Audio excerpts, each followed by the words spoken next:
This is gonna go so well for me. Surely the people will realize the obvious parallels of both games being set in 15th century Japan, having a focus on stealth melee combat, and having shadows in the subtitles.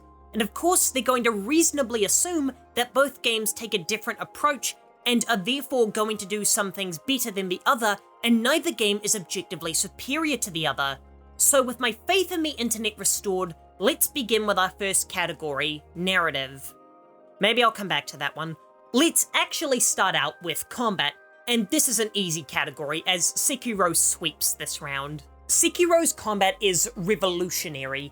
There was nothing else quite like it, and nothing else like it since. A ferocious, aggressive game that demands a speed and precision like no other. However, it's not without its downsides. For example, the prosthetic tools feel almost required for some enemies and bosses, yet the unlock is tied to optional exploration in a game that doesn't feel designed to be explored. It feels awkward that such a key feature is locked behind optional and secret collectibles, and can make some fights in particular unbearable. And of course, there's the trademark From Software camera issues, but that's such a consistent issue with this studio that it feels like a core mechanic at this point. However, Assassin's Creed Shadows employs a massively different approach to combat that makes comparing the two rather silly. Where Sekiro is a departure from Miyazaki's usual playbook of RPG build-style combat, and instead focusing on owning one style to a crisp perfection, Shadows is the most expansive version of Ubisoft's usual playbook of multiple playstyles, with almost the whole game being built around the dual protagonists and multiple ways to engage. By splitting the gameplay styles into two characters with different mechanics, Ubisoft is able to make each one far more effective than they would be if they were combined into one character. This leads to both characters feeling better to control and gives a distinct advantage to Assassin's Creed's gameplay compared to the singular combat of Sekiro's. However, even with this advantage, Sekiro's direct combat far outclasses anything Yasuke is capable of, yet Naoe's stealth is far superior to Sekiro's sneaking, though to be fair, good stealth is more a result of good level design rather than gameplay. Speaking of which, let's move on to world design.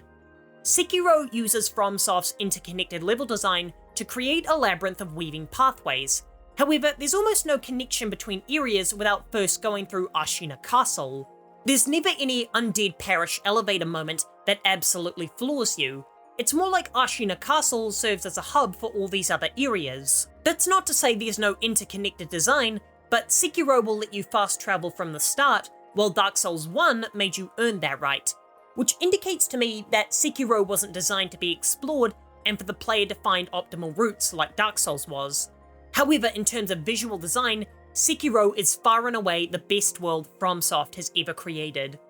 Personally, I hate disgusting and decrepit video game worlds and see them as extremely boring and uninspired, meaning that at least half of most Dark Souls games don't appeal to me, which makes locations like Anor Londo and Darkroot Garden such a treat. Sekiro doesn't have any prominently featured disgusting locations. In fact, I'd argue that the Fountainhead Palace is the most beautiful location in gaming since the Lake of the Nine from God of War.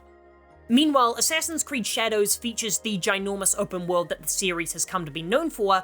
However, it's significantly shrunken down compared to Odyssey and Valhalla. It's also absolutely choked with locations and activities for you to interact with, creating an expansive playground. While many dislike checklist open worlds, I find them as the perfect way to relax with a video game, and also immensely cathartic. Shadows fully leans into this and gives the series its most laid-back open world yet. There's a serenity that flows all through the open world. Every location, every activity, every season, it just has this immensely soothing atmosphere to it that allows you to become lost in the majesty of Japan.